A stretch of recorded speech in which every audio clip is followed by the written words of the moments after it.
नमस्कार। आज हम पढ़ेंगे श्रीमद् भागवत गीता, गीता प्रेस गोरखपुर, अध्याय नंबर 5, श्लोक नंबर 12। आप लोग ध्यान पूर्वक सुनिए। व्याख्या। आप भगवान आगे के श्लोक में अवर्ण और अतिरेक रीति से कर्मयोग की महिमा का वर्णन करते हैं। व्याख्या। उक्त इस पद का अर्थ प्रसंगों के अनुसार लिया जाता है। जैसे इसी अध्याय के 8वें श्लोक में अपने को अकर्ता मानने वाले साक्ष्य जोगी के लिए उक्त पद आया है, ऐसे ही यहाँ कर्म फल का त्याग करने वाले कर्मयोगी के लिए उक्त पद आया है। जिनका उद्देश्य समता है वे सभी पुरुष उक्त अर्थात योगी है। यहाँ कर्मयोगी का प्रकरण चल रहा है, इसलिए यहाँ उक्त पद ऐसे कर्मयोगी के लिए आया है जिसकी बुद्धि व्यावसायिक आत्मा की होने से जिसमें सांसारिक कामनाओं का अभाव हो गया है। कर्मफल तत्व। यह कर्मफल का त्याग करने का तात्पर्य फल की इच्छा आसक्ति का त्याग करना है, क्योंकि वास्तव में त्याग कर्मफल का नहीं प्रस्तुत कर्मफल की इच्छा का होता है। कर्मफल की इच्छा का त्याग करने का अर्थ है किसी भी कर्म और कर्मफल से अपने लिए कभी किंचित मात्र भी किसी प्रकार का सुख लेने की इच्छा न रखना। कर्म करने से एक तो तत्कालीन फल सुख मिलता है और दूसरा परिणाम में फल मिलता है। इन दोनों ही फलों की इच्छा का त्याग करना है। अपना कुछ नहीं है, अपने लिए कुछ नहीं करना है और अपने को कुछ नहीं चाहिए। इस प्रकार कर्ता के सर्वथा निष्काम होने पर कर्म फल की इच्छा का त्याग हो जाता है। सचित कर्मों के अनुसार प्रबद्ध बनता है। प्रबद्ध के अनुसार मनुष्य का जन्म होता है और मनुष्य जन्म में नए कर्म होने से नए कर्म संस्कार सचित होते हैं, परंतु कर्म फल की आसक्ति का त्याग करके कर्म करने से कर्म भुने हुए बीज की तरह संस्कार उत्पन्न करने में असमर्थ हो जाते हैं और उनकी संज्ञा अकर्म हो जाती है। गीता चौथे अध्याय का 20वां श्लोक। वर्तमान में निष्काम भाव पूर्वक किए कर्म के अभाव से उसके पुराने कर्म संस्कार सचित कर्म भी समाप्त हो जाते हैं। गीता चौथे अध्याय का 23वां श्लोक। इस प्रकार उसके पुनर्जन्म का कारण ही समाप्त हो जाता है। कर्मफल 4 प्रकार के होते हैं।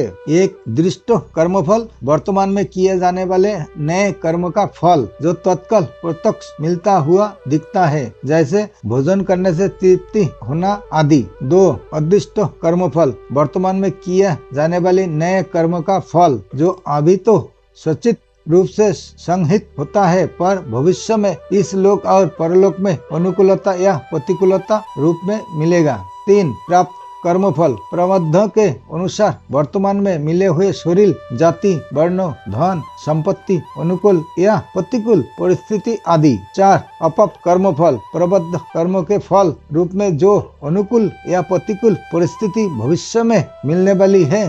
उपयुक्त 4 प्रकार के कर्मफलों में दृष्ट और अदृष्ट कर्मफल क्रियामान कर्मों के अधीन है तथा प्राप्त और अपाप कर्मफल प्राप्त कर्म के अधीन है। कर्मफल का त्याग करने का अर्थ है दृष्ट कर्मफल का आग्रह नहीं रखना तथा मिलने पर प्रसन्न या अप्रसन्न ना होना। अदृष्ट कर्मफल की आशा ना रखना, प्राप्त कर्मफल में ममता ना करना तथा मिलने पर सुखी या दुखी ना होना और अप्राप्त कर्मफल की कामना ना करना कि मेरा दुख मिट जाए और सुख हो जाए। साधारण मनुष्य किसी न किसी कामना को लेकर ही कर्म का आरंभ करता है और कर्म की समाप्ति तक उस कामना का चिंतन करता रहता है।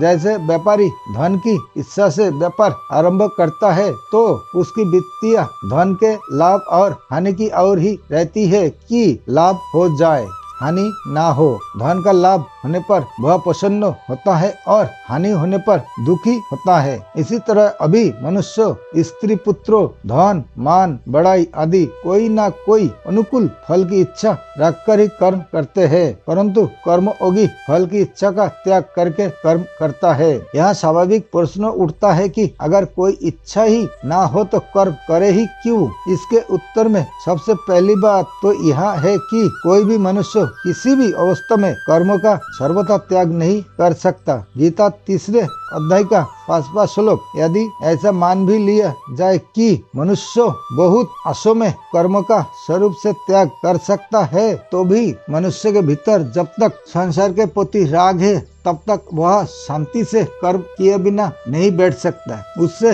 विषयों का चिंतन अवश्य होगा, जो कि कर्म है। विषयों का चिंतन होने से वह कर्म पतन की ओर चला जाएगा। गीता 2 अध्याय का 62वां 63वां श्लोक। इसलिए जब तक राग का सर्वथा अभाव नहीं हो जाता तब तक मनुष्य कर्म से छूट नहीं सकता। कर्म करने से पुराना राग मिटता है और निस्वार्थ भाव से केवल परहित के लिए कर्म करने से नया राग पैदा नहीं होता। विचार पूर्वक देखा जाए तो कर्म फल की इच्छा रखकर कर्म करना बड़ी बेसमझी है। पहली बात तो यह है कि जब प्रत्येक कर्म आरंभ और समाप्त होने वाला है तब उसका फल नित्य कैसे होगा? फल भी प्राप्त होकर नष्ट हो जाता है। तात्पर्य यह है कि कर्म और कर्मफल दोनों ही नाशवान है। या तो फल नहीं रहेगा या हमारा कहलाने वाला शरीर नहीं रहेगा। दूसरी बात, इच्छा रखे या ना रखे, जो फल मिलने वाला है वह तो मिलेगा ही।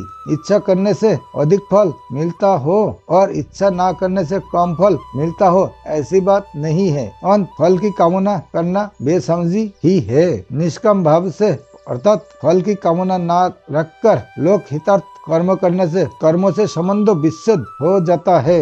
कर्मयोगी के कर्म उद्देश्यहीन अर्थात पागल के कर्म की तरह नहीं होते।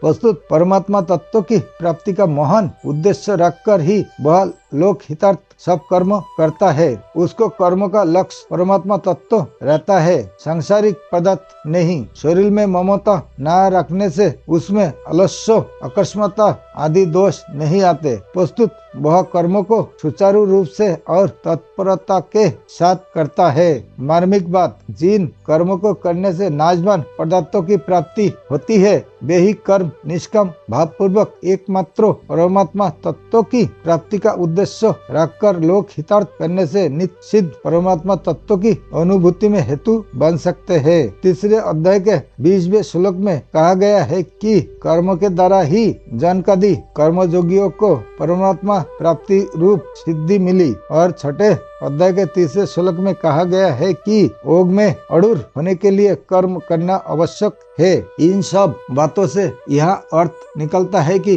परमात्मा तत्व की प्राप्ति कर्मों से होती है। पार्वती, मनु, सत्यरूपा आदि को भी सत्यरूप कर्मों से भगवत प्राप्ति हुई। यह बात भी आती है कि जब ध्यान, सत्संग, सदान, श्रवण, मनन आदि साधनों से तत्व का साक्षात्कार हो जाता है। इसके विपरीत ऐसी बात भी आती है कि तप आदि कर्मों से भगवत प्राप्ति नहीं होती। गीता 11वें अध्याय का 53वां श्लोक, परमात्मा किसी कर्म का फल नहीं है आदि। इन दोनों बातों में नासमझ कैसे हो? इसका समाधान है कि वास्तव में परमात्मा की प्राप्ति किसी कर्म से नहीं होती, वे किसी कर्म का फल नहीं है। परमात्मा प्रत्येक देश, काल, वस्तु, व्यक्ति, घटना, परिस्थिति आदि में सदा सर्वथा विद्यमान है। वे सदा सर्वदा सबको प्राप्त है और सभी प्राणियों की सदा सर्वदा उन्हीं में स्थिति है। परमात्मा से कोई भी मनुष्य कभी अलग था नहीं, है नहीं, होगा नहीं और हो सकता भी नहीं। परंतु जड़ प्रकृति के कार्य, शरीर, इंद्रिय, मन, बुद्धि, पदार्थ आदि से अहोता ममता पूर्वक अपना संबंध मानते रहने से मनुष्य परमात्मा से विमुख हो जाते हैं और जो वास्तव में अपने हैं उन परमात्मा को अपना नाम मानकर जो अपने है ही नहीं उन नाशवान पदार्थों को अपना मानने लग जाता है। अंत जड़ पदार्थों के साथ जीव का जो राग उक्त संबंध है उसे मिटाने में ही संपूर्ण साधनों की सार्थकता है।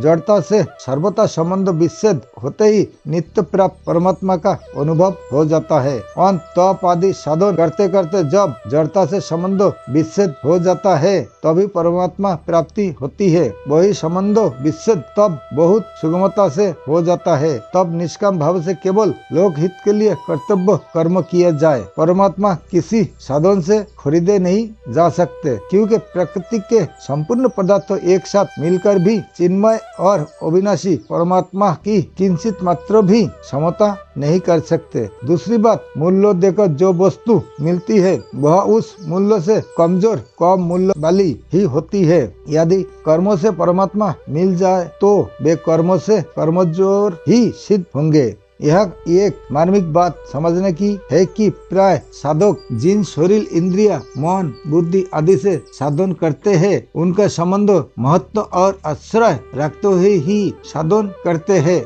जब तक इन शरीर आदि से व्यक्तिचित भी संबंध है, तब तक जड़ता से संबंध बना हुआ है। जड़ता से संबंध रखते हुए परमात्मा तत्व का अनुभव नहीं होता। परमात्मा तत्व की प्राप्ति जड़ता के द्वारा नहीं होती, वस्तुत जड़ता के त्याग से होती है। जिस जाति का संसार है, उसे जाति के ये शरीर, इंद्रिया, मन, बुद्धि आदि है। अंत इन्हें संसार का ही मानकर संसार की ही सेवा में लगा दे, जो कर्मयोग है। परंतु इन शरीर आदि से किंचित मात्र भी अपना संबंध ना माने, इन्हें महत्व ना दे, इनका आश्रय ना रखे, क्योंकि असत से संबंध रखते हुए असत की सर्वथा निवृत्ति नहीं हो सकती। असत से संबंध विच्छेद करने के लिए निष्काम भाव से किए हुए सब कर्म साधन सहायक होते हैं। असत से सर्वथा संबंध विच्छेद होते ही परमात्मा से जो विमुक्ता हो रही थी वह मिट जाती है और नित्य प्राप्त परमात्मा तत्व की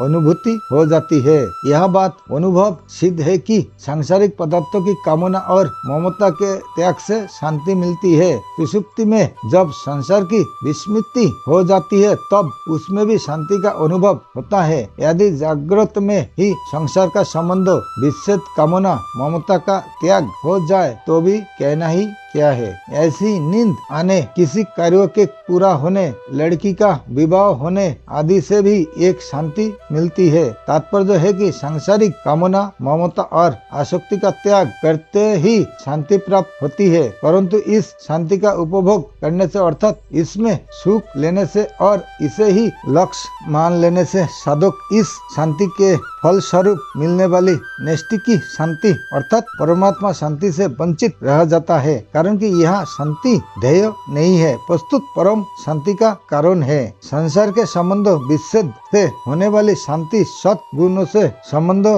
रखने वाली सत्य की शांति है। जब तक साधक इस शांति का भोग करता है और इस शांति से मुख में शांति है, इस प्रकार अपना संबंध मानता है, तब तक परिच्छिन्नता रहती है। गीता 14वें अध्याय का 6वां श्लोक। और जब तक परिच्छिन्नता रहती है, तब तक अखंड एक रस रहने वाली वास्तविक शांति का अनुभव नहीं होती। जो कर्मयोगी नहीं है, प्रस्तुत कर्म है, ऐसे सकाम पुरुष के लिए यह अयुक्त पद आया है। सकाम पुरुष नई नई कामनाओं के कारण फल में आसक्त होकर जन्म मरण रूप बंधन से पड़ जाता है। कामना मात्र से कोई भी पदार्थ नहीं मिलता, अगर मिलता भी है तो सदा साथ नहीं रहता। ऐसी बात प्रत्यक्ष होने पर भी पदार्थों की कामना रखना प्रमाद ही है। तुलसीदास जी महाराज कहते हैं, अतोहु तो ही तजेगे पामर तू न जते अबही ते।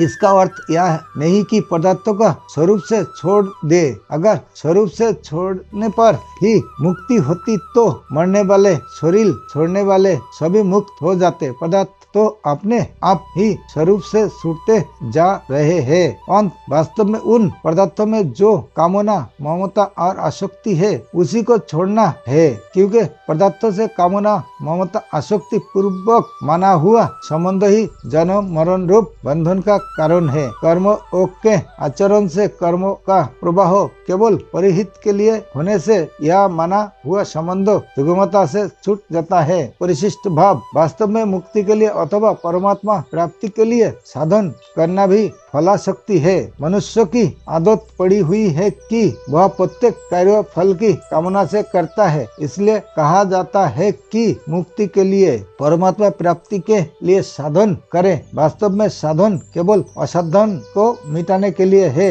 मुक्ति सत सिद्ध है, परमात्मा नित्य प्राप्त है। परमात्मा प्राप्ति किसी क्रिया का फल नहीं है। अंकुश करने से परमात्मा प्राप्ति होगी, ऐसी इच्छा रखना भी फलेच्छा है। साधक को यह नहीं देखना चाहिए कि मैं यह साधक करूंगा तो इसका यह फल होगा। फल को देखना ही फलाशक्ति है, जिससे वर्तमान में साधन ठीक नहीं होता। अंत फल को ना देखकर अपने साधन को देखना चाहिए। साधन तत्पर होकर करना चाहिए, फिर सिद्धि अपने आप आएगी। अगर साधक फल की ओर देखता रहेगा तो सिद्धि नहीं होगा। हम निर्विकल्प निष्काम हो जाएंगे तो बड़ा सुख मिलेगा। इस प्रकार मूल में सुख लेने की जो इच्छा रहती है, यह भी फलेच्छा है जो साधक को निर्विकल्प निष्काम नहीं होने देती। नमस्कार, आज के लिए यहाँ तक है।